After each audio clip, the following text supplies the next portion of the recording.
Hola a todos, hoy os traigo a Héctor García Rodicio, científico de profesión, corredor por afición y profesor de psicología en el Departamento de Educación de la Universidad de Cantabria y además autor del podcast Correr por Senderos.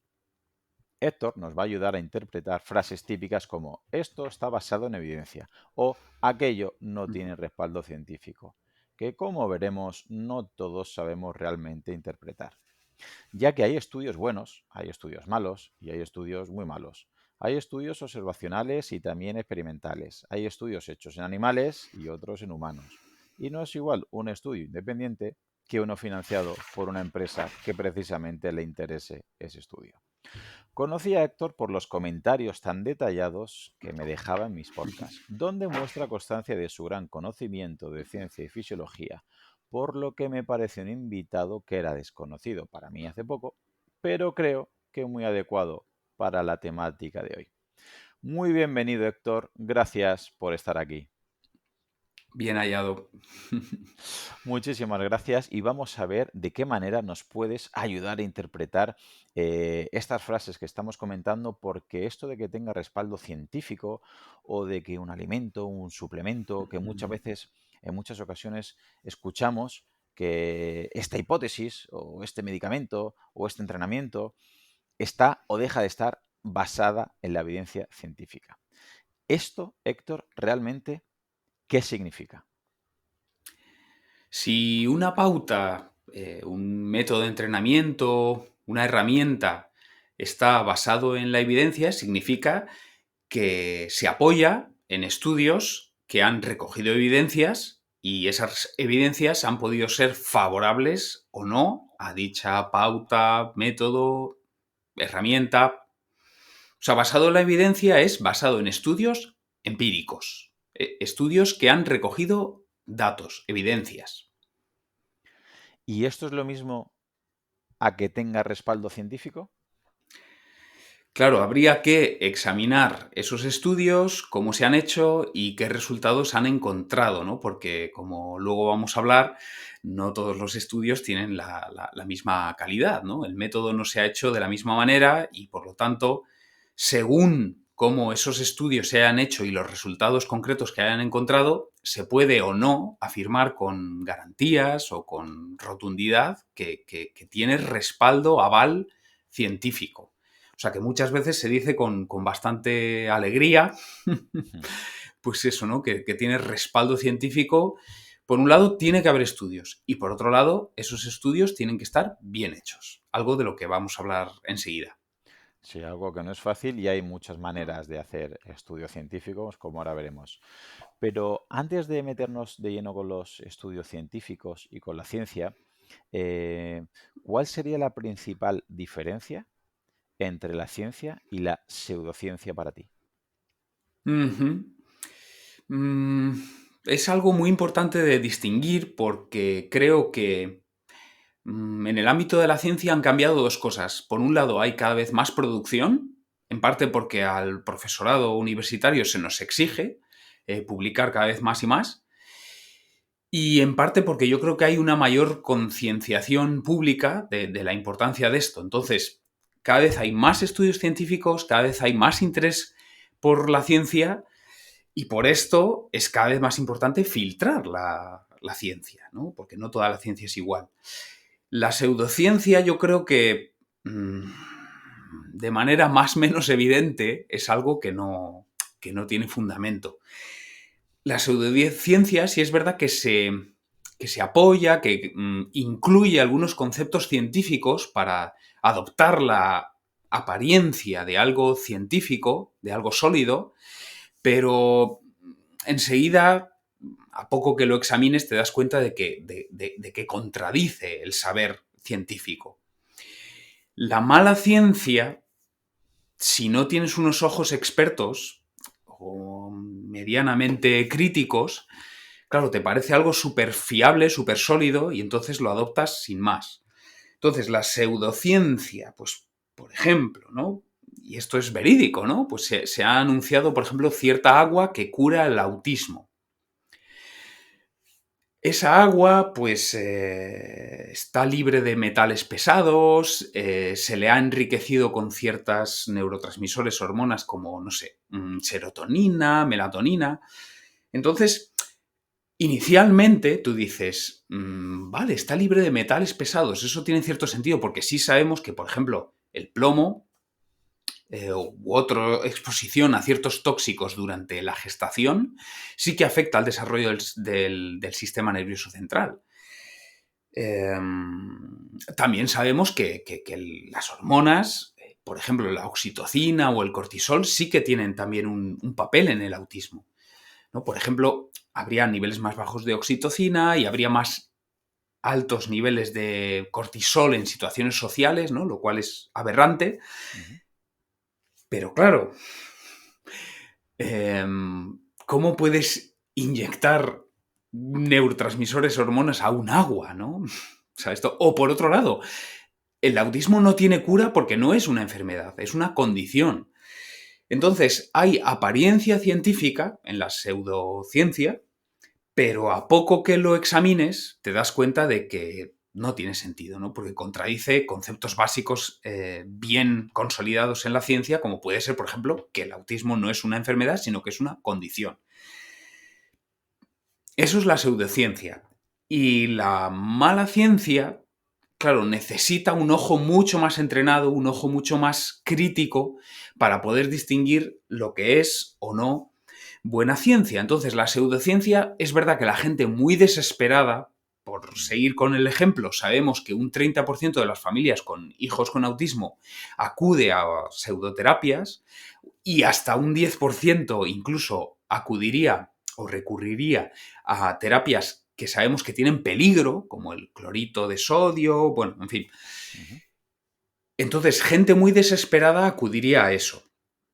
O gente que está muy sugestionada, ¿no? Por ejemplo, hay influencers Ujú. que tienen mucho crédito, como puede ser ahora mismo. No es que quiera iniciar una campaña contra ella, pero es que, bueno, está de actualidad, es que está sobre la mesa, ¿no? Pues Gwyneth Paltrow, ¿no? Que es actriz, Ujú. y entonces ha iniciado recientemente, pues, una nueva línea económica o empresarial, ¿no? Que es vender productos de salud. Y entonces, por ejemplo, pues uno de sus productos es una lavativa, o sea, un enema de café, ¿no? O sea, que es algo que uno utiliza para limpiar el colon, basado en café, que vale $135. Y Solamente. entonces ella lo vende, ella lo anuncia como para mejorar síntomas de depresión, síntomas asociados a alergias, dolor crónico. Y de nuevo, hay ciertos elementos que sí que tienen base científica. Por ejemplo, sabemos que la cafeína tiene múltiples beneficios, neuroprotectores, estimulantes. Sabemos también que el colon aloja una buena parte de nuestra microbiota y por gente como Sari Arponen, que tú has tenido aquí, Mm. sabemos que la microbiota pues, tiene un papel modulador del sistema inmunitario, o sabemos también que tiene un papel en la síntesis, fabricación de neurotransmisores, a su vez asociados con el estado de ánimo. Entonces hay cierta base, pero eh, claro, meter agua por el colon, pues no va a cambiar en absoluto el estado, ¿no? La riqueza de tu sistema inmunitario, ¿no? Y gente que sí que confíe mucho, ¿no? Que siga mucho, que esté, que le atribuya mucha credibilidad a Gwyneth Paltrow, pues quizás sí lo consume. Entonces, problema de la pseudociencia, las pocas personas desesperadas por el autismo, por lo que sea, las pocas personas súper enganchadas o que se fían de esta influencer, pues caerán, ¿no? Caerán en este engaño. Pero claro, la mala ciencia esto puede enganchar a mucha más gente, esto puede llegar a mucha más gente, porque es verdad, como he dicho antes, que cada vez más le damos más crédito, más valor a ese marchamo o a esa etiqueta de basado en la evidencia. Entonces, la pseudociencia es mala, pero va a enganchar a cierta gente. La mala ciencia va a enganchar a mucha más gente. Y este es el problema a mi modo de ver. Claro, porque al final yo entiendo que tú, siendo científico, valoras, digamos, peor, más negativamente, la mala ciencia, todavía, ¿no? Por encima de la pseudociencia, porque la mala ciencia hay gente que entiendo por lo que dices, que la puede adoptar, la puede coger como ciencia, como si fuera buena ciencia, y la va a seguir, ¿no? A pie juntillas, pensando que es ciencia, que eso no es pseudociencia, pero claro, al fin y al cabo puede ser igual o más peligroso. Ahora que has comentado lo del colon, precisamente, lo del enema de café, me parece recordar que fue Andreas Moritz hace años que leí también algo precisamente del enema de café y esa confusión con la mala ciencia, claro, atribuyendo ciertas cosas, beneficios al café vía rectal y hubo gente que incluso, claro, tuvo problemas y tuvo que denunciarlo. Y al final me parece que lo importante es hacer la distinción que estás haciendo tú de no es una cuestión ya solamente de ciencia versus pseudociencia, sino también otra diferenciación, para mí todavía más importante, que es la de buena ciencia versus mala ciencia, Ujú. que ahí es donde es más fácil que pueda haber intereses ocultos o simplemente malas interpretaciones. Como ahora veremos, hay muchas maneras de interpretar un estudio y ojo a una mala interpretación que no, el estudio hecho en una rata no tiene por qué ser igual de eficaz o ineficaz que en Ujú. un humano. Pero vamos a ir, para entrar poco a poco en materia. Por ¿Cómo ejemplo, por ejemplo. podríamos definir realmente qué es la buena ciencia? ¿O cómo se debería hacer la buena ciencia? Ujú. Pues hay que considerar varias cuestiones que tienen que ver con el tipo de estudios, con lo que se llaman diseños de investigación, tienen que ver con cómo se han hecho esos estudios de diferente tipo, ¿no? Con lo que se llama métodos, y tiene que ver también con los análisis de datos encontrados en esos estudios. Y bueno, aquí va a haber cuestiones técnicas, pero yo creo que pueden ser comprensibles para tu audiencia perfectamente. Entonces, respecto a los tipos de estudios, esto es muy importante. Ujú, Hay esencialmente tres tipos de estudios. Unos son los observacionales, otros son los experimentales y otros son los de síntesis, podemos decir. ujú, Los observacionales lo que hacen es registrar varias variables o varios parámetros de una población y ver si hay relación entre esas variables. Por ejemplo, podrías encontrar que quienes consumen, las personas que consumen más verduras, pues tienen mejor composición corporal, pues tienen menor IMC, tienen mejor ratio cintura-altura o tienen menor porcentaje graso. ujú. Has examinado dos variables, en este caso consumo de verduras y composición corporal en una población, y en este caso pues has encontrado relación. Ese es un tipo de estudio, Que el simplemente no hace más allá observacional. que observar y describir lo que están viendo. No están manipulando, ni intervienen, ni están modificando en ningún aspecto. Simplemente es observar, ¿no? Y luego simplemente interpretar lo que se está viendo. Eso es, eso es. Exploran o registran dos variables y calculan si hay relación, bueno, dos o más variables y calculan qué relaciones que existen entre estas variables. Esto está bien como punto de partida, pero es verdad que solo permiten establecer relaciones de correlación, que se dice, o asociación, pero no de causalidad. Por ejemplo, si tú encuentras que quienes consumen más verduras tienen mejor composición corporal, tú no sabes si esa mejor composición corporal se debe a ese mayor consumo de verduras o, por ejemplo, se debe a una tercera variable, que podría ser mayor estatus socioeconómico.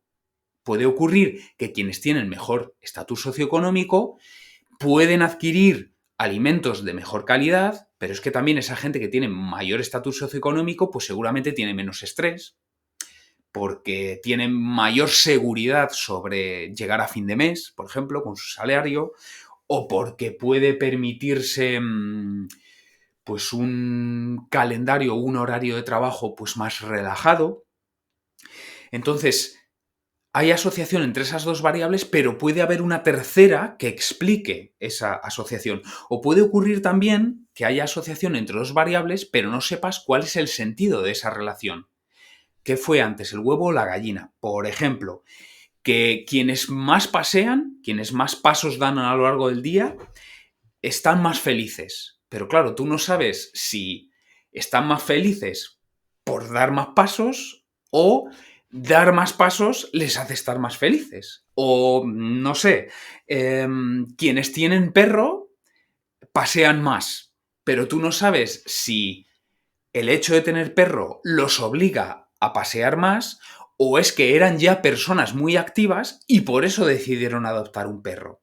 Entonces, los estudios observacionales están bien como punto de partida porque nos hablan de la asociación entre dos variables, pero idealmente hay que profundizar más. ¿Y cómo profundizamos más? Pues otro tipo de estudio, otro diseño de investigación es el experimental o también se llama RCTs, Randomized Clinical Trial, es decir,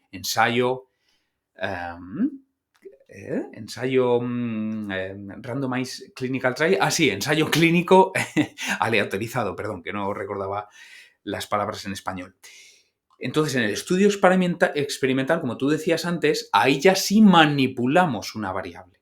No simplemente medimos dos variables y vemos si están asociadas, sino que manipulamos una variable. Es decir, exponemos a los participantes del estudio a distintos valores de una variable y vemos cómo eso afecta a otra.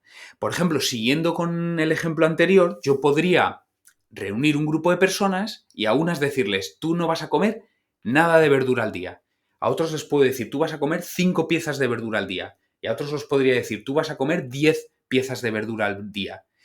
Y pasado 4, 8 semanas, veríamos esos distintos regímenes, esos distintos valores en una variable, pues afectan a la composición corporal. Y podríamos observar, pues eso, en 4, en 8 semanas o en 6 meses, que quienes más verduras han consumido efectivamente han mejorado su composición corporal a igualdad del resto de condiciones. Eso sería un estudio experimental y si logramos esa igualdad del resto de condiciones y solo variamos la cantidad de piezas de verdura que consumen diariamente, sí que finalmente podríamos atribuir la mejor composición corporal a ese consumo de verduras. Entonces tenemos los observacionales, que están bien como punto de partida, y después tenemos los experimentales o ensayos clínicos aleatorizados, que sí que ya nos permiten observar relaciones de causalidad. Todo está igual, solo he cambiado las porciones de verdura que consumes al día y eso ha provocado que mejores tu composición corporal. Mira, me parece muy importante que Y, definas esto, ujú, perdóname un segundo, Héctor, porque el tema de sí, correlación y causalidad, hay mucha gente que al principio los confunde y desde que leí dos ejemplos que son muy llamativos para que vean la diferencia entre que correlación no siempre significa que deba haber causalidad, es que el estudio hablaba de que cuando más helados se consumían, que es en verano, es cuanto más ahogamientos existían. Y obviamente, ¿qué pasa? Que en verano hace más calor, se consume más helado, pero en verano también hace más calor y vamos más a las playas y a las piscinas. Obviamente, comer helado no está relacionado con ahogarte, pero como sucedían en la misma época del año, esa correlación no se convertía en que fuera causa. Y el otro que también era bastante anecdótico era que los años que Nicolas Cage había hecho más películas, creo que había más suicidios. Entonces, se ponía a modo de anécdota, no para que se piense que Nicolas Cage es el culpable de que haya más, no sé si era suicidio o asesinatos, pero que mucha gente es muy importante que entienda lo que acabas de decir, porque muchos estudios observacionales, quizás con intereses, como luego veremos, pueden jugar a que confundamos, ¿verdad?, esa correlación con esa causalidad que no siempre tiene que ir de la mano, y ya es importante que sepa la audiencia que entre un estudio observacional o un RCT, es decir, un experimental, ya hay una gran diferencia porque ya están manipulando una variable, y si es verdad que si son capaces de mantener los otros parámetros igualados, ya sí que te puede dar información bastante más relevante que el primero. ¿Es así, Héctor? Ujú. Esos ejemplos que has puesto son casos en los que la asociación entre dos variables se explica por una tercera, ¿no? Eso es. En el caso de más consumo de helado, más ahogamientos, la variable que explica esa asociación es el verano, porque en verano efectivamente vamos más a la piscina, en verano típicamente consumimos más helados. Ese es un problema de los estudios observacionales, eso, que solo permiten observar correlación, perdón, y no causalidad, o no causación. Y otro caso posible es lo que he dicho antes, que sí que exista relación entre las dos variables, pero que no sepa su sentido, ¿no? ¿Cuál va antes? ¿Cuál es el huevo y cuál es la gallina? ¿No? Ujú. Eh, pues, por poner un ejemplo también de hace unos años, que también fue muy sonado, ¿no? O que estuvo muy de actualidad, o que generó muchos titulares, ¿no? Es que la Junta de Extremadura pues había elaborado una guía de sexualidad para adolescentes. Entonces, invitaba a los y las adolescentes masturbarse porque se había observado una correlación entre la masturbación y la felicidad. Pero claro, no sabes si esas y esos adolescentes que se masturbaban más lo hacían porque ya estaban más felices, o si masturbarse más pues generaba más felicidad. O sea, los estudios observacionales son un buen comienzo y son más baratos en términos de costes de tiempo y de recursos que los experimentales. Entonces son un buen comienzo para observar, para identificar, para detectar puntos donde merece la pena seguir investigando, pero tienen ese problema de que dos variables asociadas cabe la posibilidad de que esa asociación se deba a una tercera, como es el verano en el caso de helados y ahogamientos, o que esa asociación no sepamos cuál es su dirección, que si las personas más felices pasean más, o si las personas que pasean más por eso están más felices, ¿no? O lo que he dicho antes de la masturbación.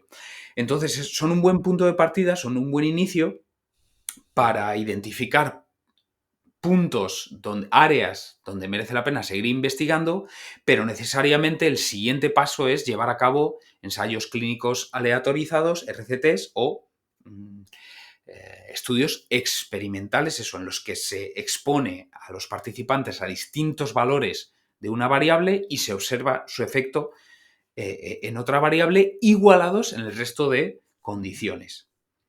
Y habría un tercer nivel, que son los estudios vamos a decir, de síntesis, porque esto incluye, por un lado, las revisiones sistemáticas, que se llaman, y por otro lado, lo que se llama metaanálisis. Esto sería el tipo de estudio que más nos interesa. Esto sería el gold estándar. Las revisiones sistemáticas lo que hacen es juntar todos los estudios publicados sobre una cuestión y ponerlos todos en una tabla para ver pues si un efecto, si una asociación ocurre en todos los casos o en cuántos casos ocurre. En el caso de un metaanálisis, lo que harían esos investigadores es pedirles a todos quienes hayan publicado estudios que les envíen la matriz de datos, porque ellos lo van a juntar en una sola matriz integrada y van a llegar van a calcular un solo resultado, un solo índice. Y es, ¿esto funciona o esto no funciona? Entonces, idealmente deberíamos buscar tanto revisiones sistemáticas que han juntado todo lo que se ha hecho en una cuestión, y mejor incluso los metaanálisis, porque han no solo juntado todo lo que se ha hecho sobre una cuestión, sino calculado estadísticamente lo que está sucediendo sobre esa cuestión. Esa cuestión pues puede ser, no sé, el uso de pistolas de masaje, esa cuestión puede ser el uso de suplementos de vitamina D, esa cuestión puede ser la alta intensidad, esa cuestión puede ser pues los entrenamientos de pocas repeticiones, mucho peso para el aumento de masa muscular, lo que sea.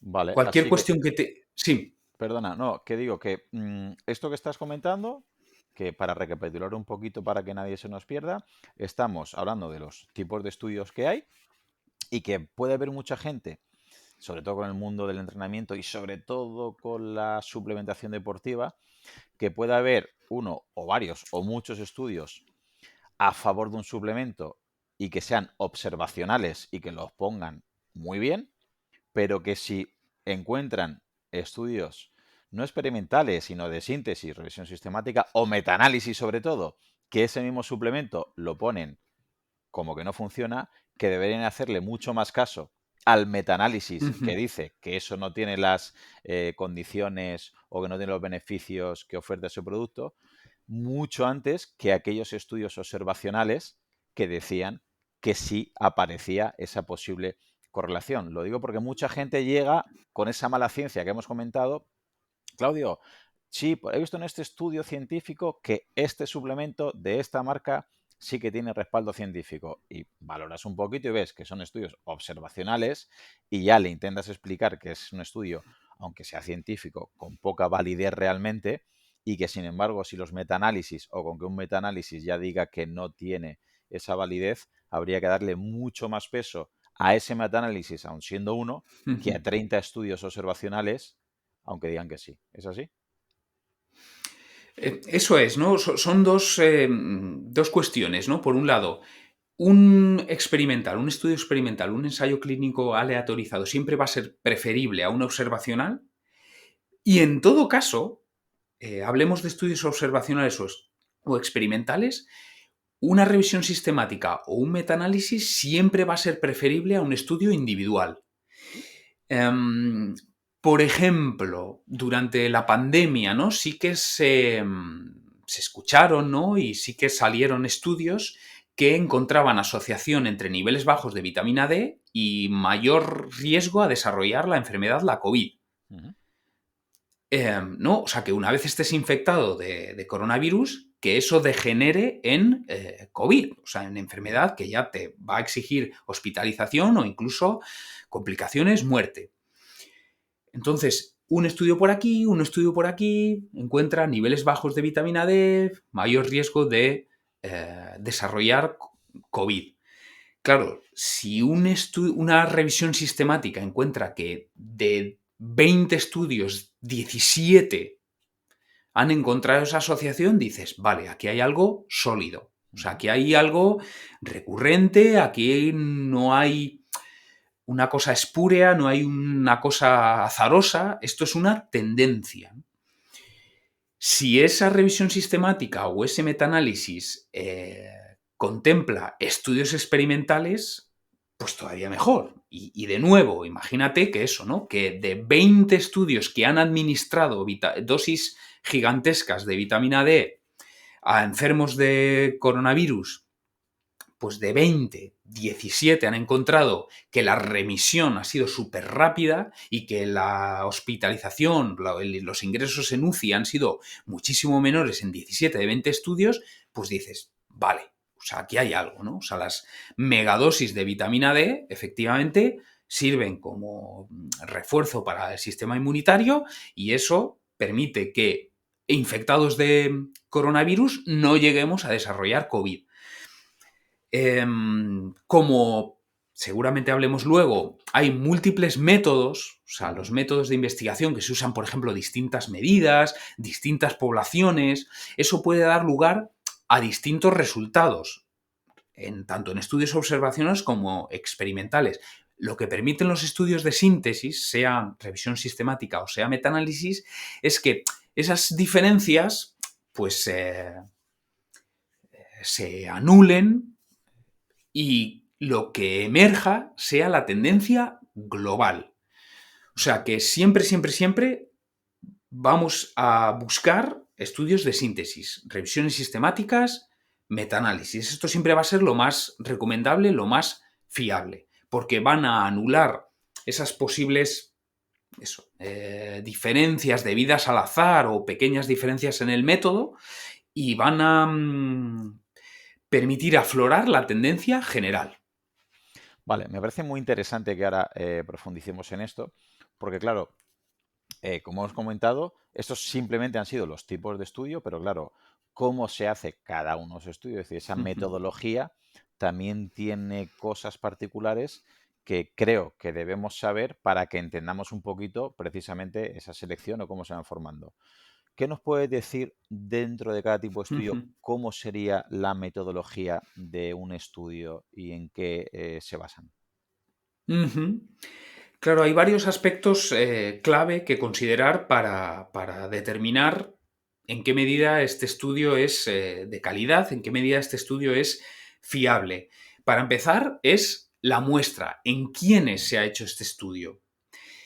Si una muestra es pequeñita, que a veces ocurre, por ejemplo, en ciencias del deporte esto es relativamente habitual, Sí. puede ocurrir que como son tan poquitos, pues no sea una muestra representativa, ¿no? Por ejemplo, me lo invento. Estás estudiando el efecto de una dieta cetogénica, es decir, muy alta en grasas, muy baja en carbohidratos, en la ganancia muscular. Entonces estás comparando una dieta alta en grasas, baja en carbohidratos, con otra muy alta en carbohidratos en la ganancia muscular. Entonces, y tienes 10 tomando dieta cetogénica y 10 tomando dieta alta en carbohidratos y entrenando fuerza. Claro, solo 10 personas en un lado, 10 personas en el otro lado, ¿qué puede ocurrir? Pues puedes tener la mala suerte de que en los 10 de la dieta cetogénica pues se te hayan colado 6, me lo invento, que resulta que tienen composición ectomorfa, o sea, es decir, dificultad para ganar peso y masa muscular, y que además tienen, yo qué sé, cierta variante genética que asimila mal las grasas. Por ejemplo, como solo tienes 10, puede ocurrir, por mala suerte, que se te hayan colado esa gente. Entonces, claro, finalmente en el estudio podrías observar que la dieta cetogénica es poco recomendable para ganar masa muscular, pero es porque como tenías tan pocos y has tenido la mala suerte de que te han caído los que son ectomorfos y tienen dificultades para ganar peso, pues entonces, claro, si tuvieras 100, pues igual también se te cuelan esos 6 o 7 ectomorfos. Pero claro, tienes a los 94 restantes que representan con mayor fidelidad a lo que ocurre en la población general. Y es que los ectomorfos o los endomorfos son más raros que los mesomorfos, por seguir con el ejemplo. Sí, Entonces, por un lado, perdóname que te sí. corte. Hay incluso a veces estudios, para que lo entienda la audiencia, con muestras de 5 personas, de 2 personas. Entonces, tienen que entender que hay que darle una validez muy entrecomillado todo, porque claro, una persona, como tú estás diciendo, esa persona que tiene dificultad para tolerar o para utilizar bien las grasas, si se utiliza para una dieta alta en carbohidratos o una dieta vegana, van a salir resultados muy buenos y al revés. Por eso hay a veces documentales que hay por ahí a favor o en contra de dietas extremas que utilizan casos concretos y hay que decirle a la población, sí, esta persona desde que hace una dieta keto o carnívora o vegana o hace esto en concreto, ha mejorado un montón sus parámetros. Bueno, pero no me vale, es una persona que habría que ver qué hay detrás de ese, en ese contexto, pero no significa que eso le pase a todo el mundo. Como muy bien dices, si en vez de a una se hace a 100, o mejor a 1000, o mejor a 10.000, y el 80, el 90% tiene ese beneficio, ya sí podemos, por lo menos, pensar o valorar que tiene mucha más efectividad. Por eso me parece que muy bien que el primer aspecto en el método de estudio sea la muestra y que tardemos un poquito más en revisar los estudios y ver, primero, qué tipo de estudio es y segundo, la muestra para evitar caer en estos errores. Claro, es importante eso, que sea grande para que sea representativa, ¿no? Porque toda la variabilidad pues esté recogida.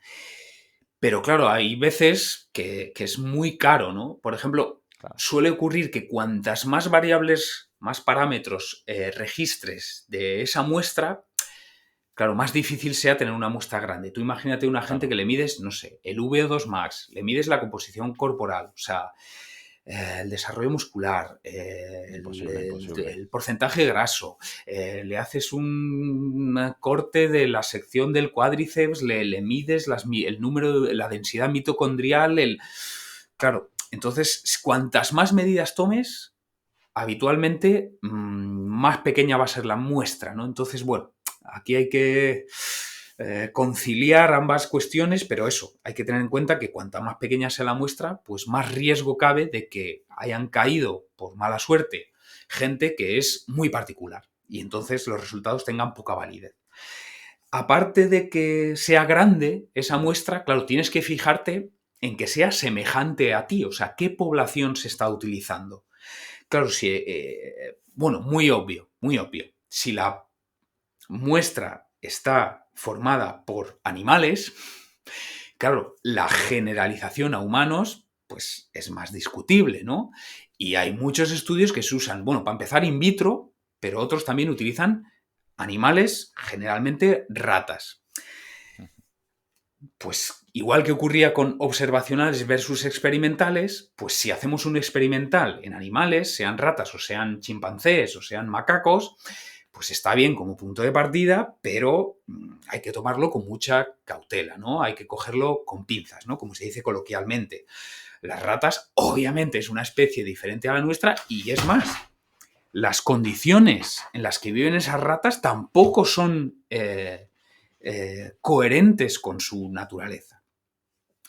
Las ratas, por poner un ejemplo, son animales nocturnos y sin embargo los obligamos a vivir en un régimen circadiano humano, ¿no? O sea, nosotros vamos al laboratorio a hacer experimentos durante el día y las dejamos supuestamente durmiendo durante la noche mientras nosotros dormimos y eso no ocurre así. O sea, durante la noche van a estar activas esas ratas y van a tener nuevamente que estar activas cuando las pinchemos, cuando las metamos en laberintos, cuando les administremos no sé qué nutriente y demás, ¿no? O sea que hay que cogerlo con muchas pinzas, ¿no? Pues por poner un ejemplo, ¿no? Algo que también fue muy sonado en su momento, el resveratrol, ¿no? Que sería un componente del vino y que supuestamente tendría efecto antioxidante y que esto se sabe a través de estudios con ratas. ¿Qué ocurre?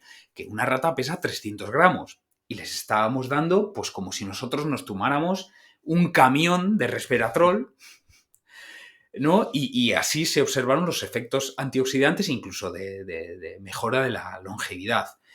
Pero claro, ¿cómo trasladas eso al humano, no? O sea, tú no te puedes tomar un camión de resveratrol y mucho menos a través del vino, porque eso supondría cogerte una borrachera diaria, en fin. La muestra debe ser grande, idealmente para ser representativa, y también debes fijarte que sea semejante a ti. Para empezar, que sean humanos, idealmente, y no ratas. Y obvio también, pues que quizá ese estudio se ha hecho con personas con síndrome metabólico, con personas con diabetes o prediabetes, que se ha hecho con personas con obesidad, que se ha hecho con personas sedentarias, que se ha hecho con personas muy entrenadas o muy poco entrenadas. O sea, hay que mirar cómo está compuesta la muestra, porque quizá lo que vale para una persona obesa no vale para ti. Quizá lo que vale para una persona poco entrenada no vale para ti. A una persona obesa le pones a caminar 10.000 pasos al día y millones de índices metabólicos van a mejorar. Pero si tú, a poco que lleves una vida activa, porque juegas un partido de fútbol los domingos, paseas con el perro diariamente y de cuando en cuando pues vas a nadar, pues eso ya no vale. Y así sucesivamente, ¿no? Una persona poco entrenada lo sometes a un régimen de HIIT, de High Intensity Interval Training, y va a mejorar V2 Max pues en 2 semanas.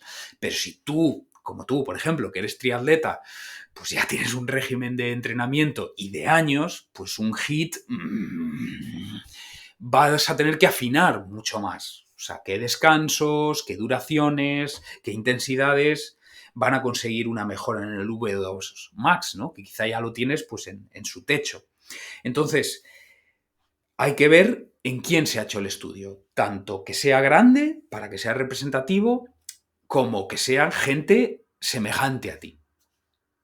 Sí, buena puntualización. Creo que fue David Sinclair que investiga bastante sobre la longevidad y Ujú. me parece que igual con el resveratrol tuvo un bastante éxito en algunos estudios y de hecho creo que económicamente le fue muy bien porque tuvo una patente y demás, pero claro, los estudios estaban hechos en ratas, no estaban hechos precisamente en Mm, humanos. Y ujú. luego se han visto que obviamente X miligramos de una sustancia a una rata que pesa 200, 300 gramos no tiene por qué ser el mismo beneficio o perjuicio que a un ser humano con 70 kilos. Con lo cual, creo que ya tenemos dos cosas muy importantes, que es el tamaño de la muestra, el tipo de muestra, que sea ya no, obviamente, que sea un ser humano, que si es posible que lo sea, aunque como has comentado, es mucho más difícil, ¿no? Manipular y someter estas variables a seres humanos, también por ética, por nivel económico, a ratas. Y también otra variable que creo que es importante son el control de las variables extrañas, ¿verdad? Que pueden distorsionar un poquito el resultado, aunque la muestra sea grande y esté hecha, digamos, con seres humanos o con una población afín a ti. Cuéntanos un poquito qué serían estas variables extrañas en los estudios. Variables extrañas, también llamados factores de confusión. Claro, por ejemplo, en estudios observacionales, si estamos estudiando salud, por ejemplo, queremos ver la relación entre dieta y salud. Ocurre que sabemos que hay un montón de variables distintas de la dieta que también impactan sobre la salud. Entonces, si tú no mides esas variables, no vas a tener la pintura completa, ¿no? O el panorama completa. Por ejemplo, volviendo a un ejemplo que ya hemos utilizado antes, más verdura asociado a más salud, ¿no? Más porciones de verdura diaria asociados a más salud.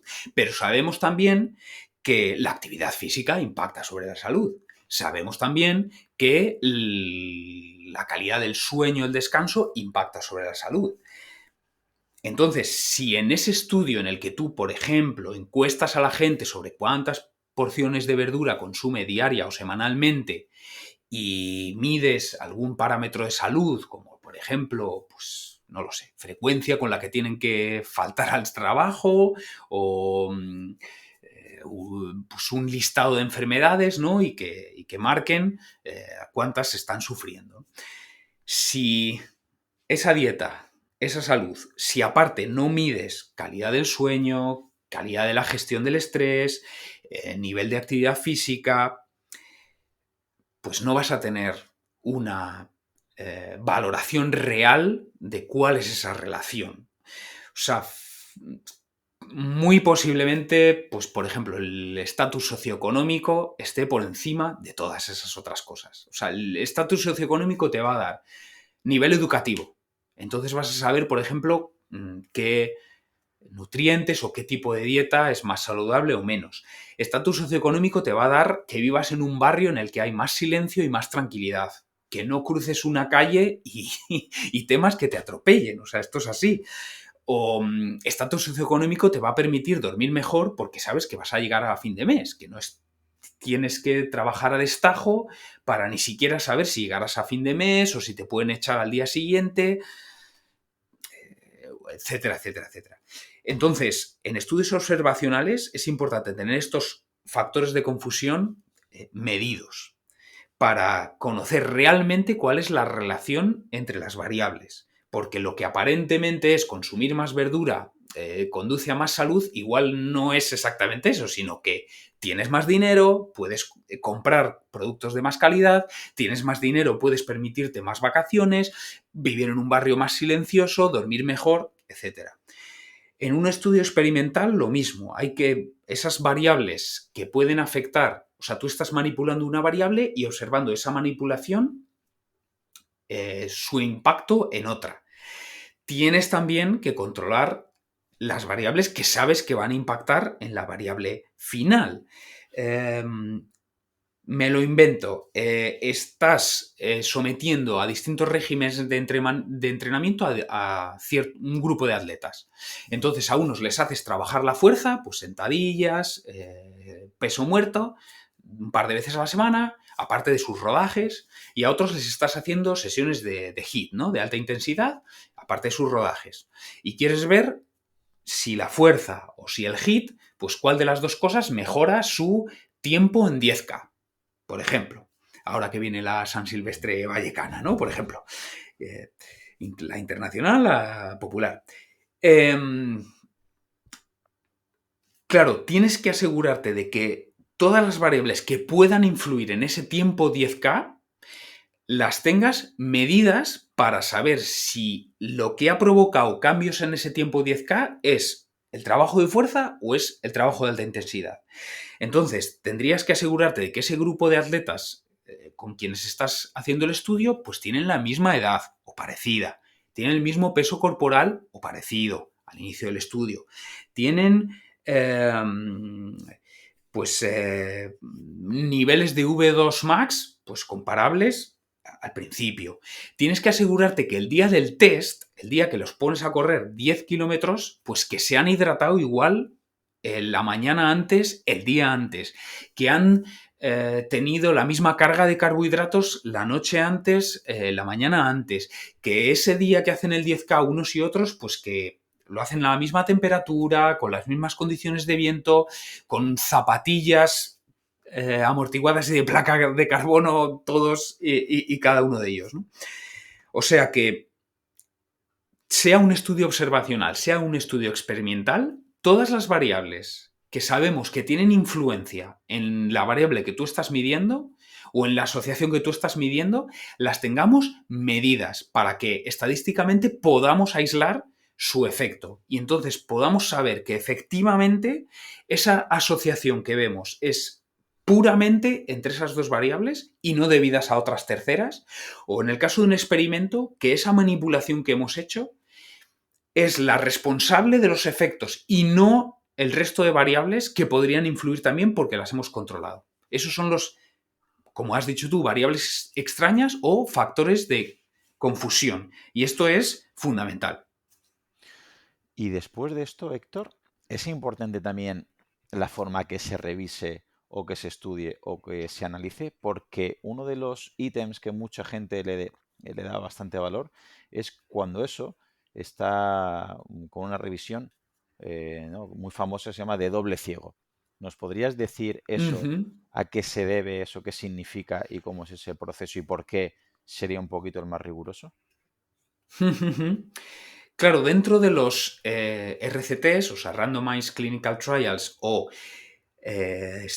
ensayos controlados aleatorizados, aparte de ser estudios experimentales, ¿no? En los que hay una condición control, una condición experimental, idealmente, que no siempre se puede hacer, como ahora vamos a ver, la condición experimental se administra, o mejor dicho, las dos condiciones se administran con doble ciego. Esto significa que quien recibe el tratamiento no sabe qué tratamiento está recibiendo, si es el bueno o el malo, por decirlo ahora rápidamente, y quien lo está administrando tampoco sabe si es el bueno o el malo. Muy claro, se ve en el caso de suplementos o en el caso de fármacos. Quien administra la pastillita no sabe si contiene o no el principio activo. Quien se traga esa cápsula, esa pastillita, no sabe si contiene o no el principio activo. ¿Por qué idealmente se aplica este doble ciego? Que quien lo da y quien lo recibe no sabe si está tomando principio activo o placebo. ¿Por qué es importante? Porque claro, si tú sabes que estás tomando vitamina D, si tú sabes que estás tomando calcio, si tú estás tomando un complejo vitamínico, pues tienes la expectativa de que eso te va a ayudar. Y entonces sabemos que la sugestión, o sea, la psicología, pues tiene un impacto en la salud. Pues tú estás ilusionado, Para bien o para estás mal, más activo. tanto el Eso placebo como es, el bueno, nocebo, que al final... exactamente, exactamente. Incluso, claro, si recibes el placebo, si recibes la píldora mala, pues igual estás frustrado o estás envidioso de quienes han... Entonces, estos procesos psicológicos, pues sabemos que tienen impacto positivo o negativo en el efecto del tratamiento. Y lo mismo, si tú estás dando la pastilla buena, pues igual sonríes, eres más amable, eres más halagüeño, eres más optimista, ¿no? De, tome usted su ración de hoy. Y entonces, idealmente, tanto quien recibe como quien da no sabe lo que está dando. O si estuviéramos probando dos métodos, pues, y tú como experimentador estás probando, por ejemplo, el efecto de la alta intensidad, tú estás confiado en que la alta intensidad mejora los ritmos de carrera, entonces le dices, venga, vamos allá, vamos a hacer una sesión de... Lo mismo, ¿no? Estarías mucho más optimista y estarías condicionando la respuesta de las personas al tratamiento. Entonces, el doble ciego, idealmente, eso, se aplica en los ensayos clínicos, pero no siempre es posible. Por ejemplo, ¿no? Si fuera una fisioterapia, si por ejemplo es una aplicación de radiofrecuencia o algo así, pues podrías trucar la máquina y tanto el fisio que la está aplicando como el paciente que la está aplicando, la está recibiendo, perdón, no sabe si está enchufada o no está enchufada. Pero claro, si es una terapia manual, por ejemplo, es un masaje sobre puntos gatillo, claro, ahí pues quien recibe el masaje lo está recibiendo, o sea, sabe que hay un masaje. Y el que no está recibiendo nada, sabe que no está recibiendo nada. Pero bueno, en la medida de lo posible, el doble ciego o el ciego, o sea, si no es el experimentador, pero por lo menos el paciente o viceversa, pues es recomendable por esto, ¿no? Porque sabemos que los procesos de sugestión tienen peso, ¿no? Por poner un ejemplo, hasta donde yo sé, la evidencia actual dice que la acupuntura funciona, pero no mejor que sobre un placebo. Es decir, tú vas colocando agujas al azar o vas colocando agujas sobre los supuestos canales chi, ¿no? De la energía vital, y no hay diferencia. Entonces, colocar agujas parece que sí que efectivamente pues a la gente le sugestiona, ¿no? Y le hace sentir mejor, pero no porque tenga un fundamento en las vías energéticas de la filosofía oriental, sino por el mero hecho de que te están colocando algo así, pues esotérico, ¿no? Entonces, idealmente, doble ciego, sí, pero no siempre se puede, Claro, ¿no? O por ejemplo, si tú estás tomando aceite de oliva virgen extra, es que lo estás viendo. O sea, no es lo mismo que una pastilla, ¿no? Que puede o no contener el principio activo, que efectivamente te digan, mira, añade 2 cucharadas de aceite de oliva virgen extra a la ensalada. Bueno, quizás se podría, yo qué sé, combinar, o sea, a unos les das aceite de oliva virgen extra y al otro les das aceite de orujo. No lo sé. Pero bueno, sí, es sí, importante. habría opciones de un poquito.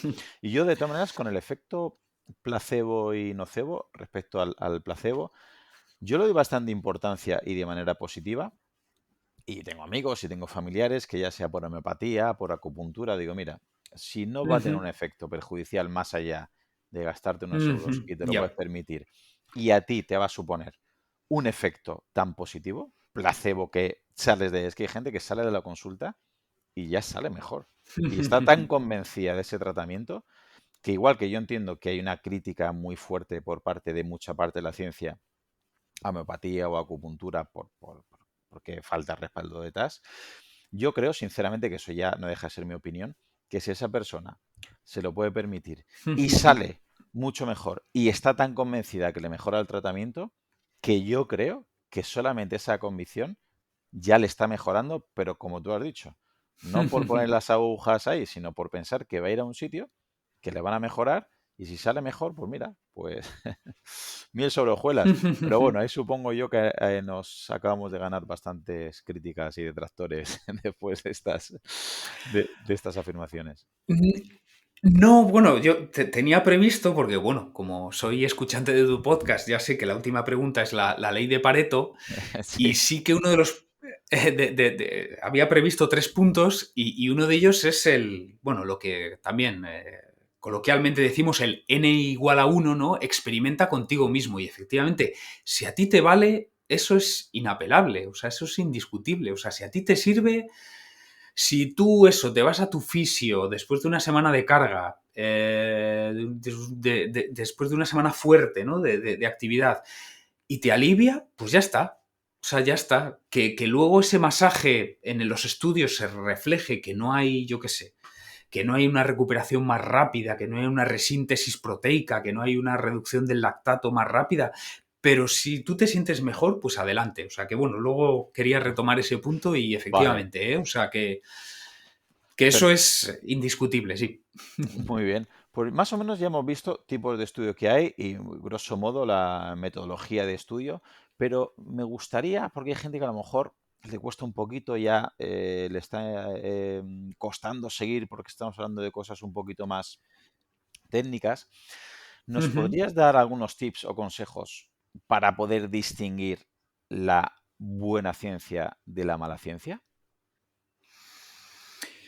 Pues, aparte de eso, de cuestiones, como has dicho tú, efectivamente, que son un poquito más técnicas, em, quizá hay unas pautas básicas que podemos seguir em, para, para tener una imagen, eso, más clara, más fiable.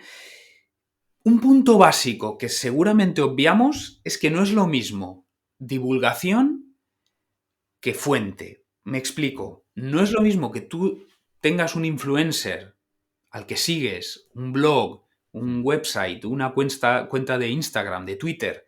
Claro, no es lo mismo lo que, o bueno, o prensa, que pueda ser más o menos especializada, ¿no? Incluso ya todos los periódicos generalistas suelen tener su sección de salud, su sección de deporte, vida saludable, bueno, llámalo como quieras, pero medios generalistas tienen sus secciones específicas, también las típicas revistas que acompañan a la prensa el domingo, XL semanal, El País semanal, etcétera. Claro, no es lo mismo lo que dice un divulgador que la fuente. ¿Qué ocurre? Que el divulgador dice lo que quiere entender o lo que sabe entender. O sea, ese divulgador, salvo que tenga una formación científica, quizá no sabe interpretar la ciencia. O si lo sabe, quizá le interesa resaltar lo que a él le apetece, ¿no? A lo que a veces se dice cherry picking, ¿no? O sea, Mm. Sí, pescar cerezas. escoger las cerezas de manera selectiva, las que te interesan, las que no las dejas y lo que Eso quieres lo es. coges. Eso es, ¿no? Entonces, si tú lees por ejemplo, el XL Semanal, ¿no? Que es una revista que cierto grupo editorial, pues, regala junto con el periódico los domingos, o una cuenta de Instagram. Pues eso, hay que tener muy presente que no es lo mismo lo que dice el estudio que lo que dice el divulgador, porque, insisto, el divulgador puede seleccionar lo que le apetece o también puede decir lo que él ha sabido interpretar, porque no tiene la formación suficiente científica, bien en métodos científicos, bien en ese campo específico. Entonces esto es algo muy básico, pero lo que diga un divulgador, divulgadora, eh, tómalo con cierta cautela porque puede ser que no sea lo mismo que la fuente. Idealmente entiendo que toda la gente no tiene ni el tiempo, ni las ganas, ni el conocimiento para ir siquiera al abstract, que sería el Mm. resumen del estudio. Si puedes hacerlo, idealmente ve al abstract. Si no sabes inglés, creo que ya los traductores de Google no están nada mal, la verdad. Y idealmente ve allí. Entiendo que esto es poco realista, pero entonces si no vas a ir allí, al menos ten presente que quien divulga, divulga lo que quiere o lo que sabe. El Entonces, problema de esto, Héctor, es que, por ejemplo, para interpretar un estudio, si no bien, pero por lo menos de manera suficiente, es lo que estás comentando. Tenemos que dedicarle varios minutos o muchos minutos. Y a mí me ha pasado, cuando hay un artículo que me interesa, miras el resumen, miras el astra, luego vienen las conclusiones y si me interesa mucho porque veo que es algo que me llama mucho la atención por cualquier aspecto, ya luego te toca ir a ver la muestra, metodología. Y claro, tiene que entender la gente que esto no es ni primero fácil y tampoco no es rápido, pero por lo menos que debe entender la audiencia que eso de ver artículos tan a la ligera y tan por encima y ver el título o ver una conclusión entrecomillarla, y que la publique un influencer, sea en Twitter, sea en Instagram o sea en cualquier red social, es muy peligroso, y que antes de ir publicando los cuatro vientos que esto es bueno, esto es malo, esto ha salido que es cancerígeno o esto es anticancerígeno porque ha salido un estudio, que por favor les recomiendo que se metan, que investiguen, que le dediquen un tiempo, porque es necesario. Y bueno, al fin y al cabo, ¿no? El que algo quiere, algo le cuesta, y que bueno, formarse en leerse esos artículos creo que es una buena manera de empoderarte y de saber hasta qué punto te están engañando de manera voluntaria o quizás, como has comentado, involuntaria, porque la persona que está publicando, que está adjuntando o retuiteando ese artículo, quizás tampoco lo ha leído. Y le interesa porque es su perfil, sea cetogénico, sea carnívoro, sea vegano, sea de ayuno, sea de suplemento, sea, no sé, hay tantísimos intereses que es a veces complicado, y simplemente ese ruido, ¿no? Nos puede estar confundiendo, y al final salimos mucho más confundidos, porque en esta caja de resonancia que tenemos en redes sociales, si a todos los que yo sigo hablan en favor o en contra de lo que yo pienso y ya encima han adjuntado artículos, pues ya pienso que sé más que la media y que estoy más convencido, cuando quizás el estudio, como comentabas tú, precisamente no dice eso, o está hecho con una muestra que no es representativa, ¿verdad? Sí, sí, por lo menos, claro, eso, que hay que ser comprensivos o hay que ser sensatos, ¿no? Y hay que considerar que no todo el mundo eso va a tener el tiempo, las ganas, el conocimiento como para algo que dice cierto influencer o lo que sea, o cierto medio divulgativo, pues eso, va a ir a acudir a las fuentes y ni siquiera leer el abstract, pues eso, quizá es poco realista, ¿no? Pensar que todo el mundo va a hacer esto, pero por lo menos eso, tener presente que lo que dice el divulgador, eso, no necesariamente refleja lo que dice el estudio porque no quiere esa persona o porque no sabe. Y sí es verdad que hay muchos divulgadores de mucha calidad que son 100% fiables y los que este paso realmente te lo podrías ahorrar. Pero claro, nuevamente, para poder juzgar la calidad de esos divulgadores, también eso, hay que hacer cierta labor de investigación. Pero vamos, por supuesto, gente que ha estado por aquí o que tú conoces bien, pues Marcos Vázquez, Ari Sarponen, Walter Suárez. O sea, es gente de la que podemos ahorrarnos ese paso. O sea, sabemos que lo hacen bien. Eh, pero claro, yo puedo decir esto porque, eso, insisto, digamos, he chequeado la fiabilidad de esta fuente, ¿no? Pero simplemente tener presente que cojamos con pinzas lo que se dice en divulgación, porque la divulgación no es la fuente. O sea, esa gente ya supone un filtro, o sea, supone una distancia respecto a lo que dice el estudio. Como mínimo esa precaución, como mínimo esa precaución. Y todo lo que podamos también, si no vamos a acudir a las fuentes, todo lo que podamos averiguar sobre esos divulgadores a quienes seguimos, pues bienvenido sea. Muy bien. ¿Algún consejo más para intentar diferenciar esa buena ciencia? Pues yo diría dos más, y que sí que creo que están al alcance de cualquiera, ¿no? Y uno de ellos es la plantilla o el criterio o el filtro evolucionista, ¿no? Que es, Ujú. diga lo que diga la ciencia, o incluso si la ciencia no lo ha investigado, si contradice lo que hemos hecho el 99% de nuestra historia como Homo sapiens, desconfía. O eso, o si no se ha investigado, es que ni siquiera busques investigación. Quiero decir, la exposición a la luz natural, yo no necesito ningún estudio que me lo diga. Y aparte es que seguramente ni lo haya porque la luz natural no se puede patentar. No es una pastilla que tú puedas desarrollar y vender, ¿no? Por ejemplo, ¿no? O la vitamina C de un kiwi, un pimiento o una naranja. Entonces, o si un estudio dijese, mira, por ejemplo, ¿no? El método RICE y el de descansar, hielo, compresión, elevación, antiinflamatorios, analgésicos e inmovilización para un esguince. Por suerte ya hay investigación que muchísima, es reciente y que lo ha desmentido.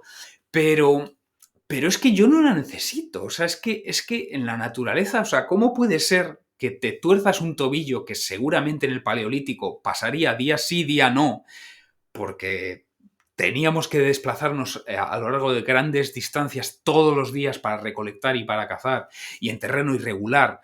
O sea, la mitad de la tribu estaría esguinzada la mitad del año. Y entonces eso, o sea, no puede ser que tengas que estar 3 meses inmovilizado y atiborrándote antiinflamatorios, ¿no? Entonces, no necesito un estudio que me diga que si te haces un esguince, lo ideal es moverte cuanto antes, cuanto puedas. Y que todo aquello que vaya en contra de la inflamación, que es un proceso natural, o sea, la hinchazón, el dolor, el rubor, el calor, el dolor, todo eso es natural, eso es necesario para reparar el tejido. Entonces, no hace falta estudios para eso, o insisto, la luz natural. O sea, es que el ciclo nuestro es estar activos durante el día, expuestos a la luz natural, por la noche tener oscuridad, tener algo también de fresco, ¿no? De que la temperatura baje. Pues si los estudios no existen a estos respectos, o si existen y dicen una cosa contraria a lo que hemos hecho toda la vida, desconfía. O movernos mucho a baja intensidad y tener episodios puntuales de alta intensidad. O sea, esto es nuestra especie. O sea, conseguir un sprinter es muy raro. Conseguir una persona que hace ejercicio de resistencia es mucho más fácil, ¿no? O sea, todos los futbolistas, como Luis Enrique, por ejemplo, se reciclan en deporte de resistencia. Porque es que esto es para lo que estamos hechos. O sea, no somos guepardos. O sea, somos personas eso, que caminan y corren a un bajito ritmo Y durante... somos muy eficaces a la hora Exacto, de eliminar el calor, somos más exacto. eficientes, claro, sí. La casa por persistencia nos ha hecho ser como somos. Lo que pasa es que hay parte, como siempre, de industria y parte de intereses que intentan llevarnos a sitios, pero algo, por ejemplo, que comentas y que siempre que tengo ocasión lo digo, es que los beneficios, por ejemplo, de un ayuno controlado, de dormir bien, de la luz del sol, de meditar, de respirar bien, como no se puede patentar, porque no hay nadie detrás que se pueda beneficiar económicamente, no digo que se critique, pero nunca vamos a ver los beneficios que se vendan a los cuatro vientos, porque por desgracia no hay interés económico global social, pero que a veces lo más sencillo, que es lo más natural, que es respetar nuestra biología, que es simplemente seguir haciendo los que nuestro cuerpo espera, es lo que más nos puede beneficiar y a veces la ciencia acaba dándonos la razón. Bueno, yo quiero pensar que eso, que seguramente con retraso, pero que finalmente la ciencia vaya apoyando la evolución o la biología. Muy bien. ¿Y tenías un último consejo para poder distinguir la buena ciencia? Y sí, que lo he mencionado antes Ah, y vale, pues rápidamente sí. el n igual a 1, ¿no? Que dijimos antes, ¿no? Que siempre hay que asumir que los efectos que se observan en la investigación, en los estudios, son globales. Entonces, por ejemplo, si pues, la dieta cetogénica comparado con una dieta alta en carbohidratos, pues si la segunda, ¿no? La que hemos dicho, la alta en carbohidratos, fue mejor para ese grupo para ganar masa muscular, no significa que para todos y cada uno de los 25 personas que estaban ahí fue mejor que para las otras 25 que estaban en el grupo de dieta cetogénica, ¿no? Por seguir con el ejemplo. Siempre hay variabilidad. Entonces, tú tienes que ver lo que se aplica a ti, ¿no? O, por ejemplo, los estudios dicen que en torno a las 8 horas, pues podría ser el descanso ideal, pero hay gente que funciona mejor con 6. Y hay gente que necesita un poco más, quizá porque es deportista, qué sé yo. Entonces, siempre, siempre, siempre, digan lo que digan los estudios, ten en cuenta quiénes somos, Homo sapiens, y ten en cuenta quién eres tú como individuo. Que puedes tener eso, ciertas variantes genéticas o puedes tener cierta historia que hace que, pues oye, para ti, pues los carbohidratos funcionen de X manera, las grasas funcionen de X manera, la alta intensidad funcione de X manera, o incluso las verduras funcionen de X manera porque tienen mucha fibra. Y quizá, oye, pues a ti o bueno, o tienen también los FODMAPs, ¿no? O sea, los oligosacáridos, monosacáridos, etcétera. O sea, ciertos tipos de carbohidrato que por lo que sea, por tu genética o por tu historia, pues a ti te van mal, ¿no? Y aunque es verdad que la norma general es recomendar X, pues 5 o 10 piezas de fruta, verdura al día, pues a ti, por esa intolerancia a ciertas fibras, pues te vayan mal, ¿no? Entonces, ley de Pareto, ¿no? O sea, recomendaciones generales. Todo lo que contradiga a la evolución desconfía y luego siempre, siempre, siempre, digan lo que digan los estudios, hay un margen para la individualidad. Que aunque la tendencia general sea una, a ti puede que no te funcione y entonces lo ideal es experimentar. Pues eso, pues duchas frías, el calor, carbohidratos, etcétera, ¿no? Experimentar en uno mismo.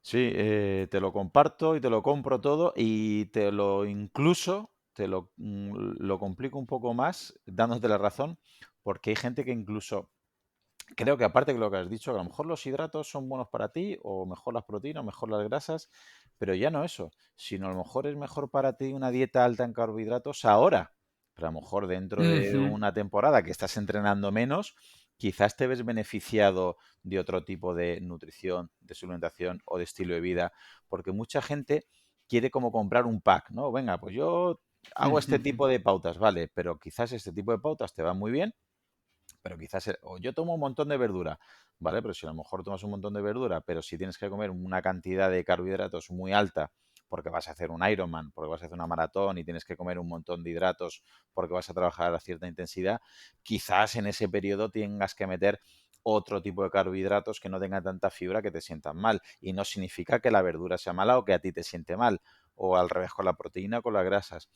Quiero decir que mucha gente tiene que entender que primero tiene que encontrar qué es lo que le funciona a él o a ella bien, pero que también seguramente sea estacional, o sea, o lo tenga que ciclar en tanto en cuanto habrá épocas que le vaya muy bien un estilo de vida, un tipo de vida, pero paradójicamente quizás hay otro estilo de vida porque tiene más estrés más adelante, porque va cumpliendo más edad, porque cambia su contexto, su entorno, no sé, es padre, es madre, ha cambiado la microbiota, ha cambiado ciertos factores externos que lo que tiene que hacer es adaptarse, ¿no? Y decir, bueno, pues si esto antes me sentaba bien, pero ahora no me sienta tan bien, y al revés, antes lo que me hacía daño ahora es beneficioso, pues tiene que tener esa coherencia de ir adaptándose y simplemente siendo consciente de que esos cambios quizás lo tiene que hacer, no aferrarnos, ¿verdad?, a un estilo de vida, no aferrarnos a un tipo de dieta, no aferrarnos a una metodología y sí estar abiertos a este cambio que a veces es más beneficioso un cambio de vez en cuando que un constante de un estilo de vida. Sí, sí, totalmente. O sea, dependería de nuestra genética, dependería de nuestra historia y, como has dicho tú, dependería de nuestro momento, ¿no? Porque, qué sé yo, ciclistas en una vuelta, es que es... O sea, suficiente estrés supone estar 2 semanas sosteniendo ese nivel de intensidad cada día como para encima tener que cuidar la dieta cuando llegas al hotel. Es, pues mira, date el gustazo. Date el gustazo, mete todos los carbohidratos que quieras, aunque sean simples, porque además encima vas a dormir mejor y seguramente te venga mejor. O sea que, efectivamente, o incluso leía esta mañana un antiguo ciclista de los 90, ahora no recuerdo su nombre, pero vamos, que decía que de vez en cuando incluso se permitía una hamburguesa y una cerveza por relajarse, ¿no? O, por ejemplo, también hemos dicho genética, historia y momento, ¿no? Y, por ejemplo, en el caso de las mujeres, el momento pues está muy dictado por Ujú. la evolución hormonal que siguen a través del ciclo, ¿no? Y es verdad que hay cierto momento del ciclo, de esos 28 días, más o menos, que les pide comer más, incluso les pide comer más cacharra, ¿no? O sea, chatarra, quiero decir. Pues adelante, o sea, adelante, si te lo está pidiendo el cuerpo, seguramente es porque lo necesitas, o sea que sí, sí, sí. Correcto. Pues Héctor, muchísimas gracias. Quería agradecerte que te pases por aquí. Te quería agradecer los comentarios que haces con, vamos, con tanta cultura, con tanta Ujú. dedicación y con tanta profundidad fisiológica. Y me gustaría que nos dijeras dónde te podemos encontrar, porque la verdad es que tu podcast me parece un lugar muy adecuado con el que tanto corredores, ya sean de montaña o no, o gente que le guste el entrenamiento, la fisiología, se pueden enriquecer y temas como el de hoy de analizar la evidencia científica y demás, tocas de vez en cuando, así que me gustaría que nos dijeras dónde encontrarte, Héctor. Ujú. Pues gracias por darme esta oportunidad. Pues divulgo sobre ciencia, en este caso aplicado a las carreras por montaña, que es mi afición, ¿no? Y en el podcast, que antes lo has nombrado, Correr por Senderos, todo junto, que está en iVoox, está en Spotify, está en Apple Podcast y en YouTube, Correr por Senderos. Ese mismo nombre es el que utilizo en Instagram, Correr por Senderos todo junto, y también divulgo eso sobre la ciencia de las carreras por montaña. Y si alguien quisiera seguir mi perfil más profesional, pues hay una red social para investigadores que seguramente no mucha de tu audiencia conozca, que se llama ResearchGate, ResearchGate, que sería como el Instagram o el Facebook de los investigadores. Ahí pueden encontrar a qué me dedico profesionalmente, ¿no? A la investigación en psicología. Y más fácilmente, si pones Héctor García Rodicio en Google, pues todos estos espacios van a aparecer. Muy bien, muchísimas gracias. Pues reitero el agradecimiento por estar aquí y espero que vuelvas en un futuro cercano a hablarnos de más temas que controlas, dominas y la audiencia se puede ver beneficiada. Pues un honor y un placer estar aquí. Muchas gracias. Un abrazo, Héctor.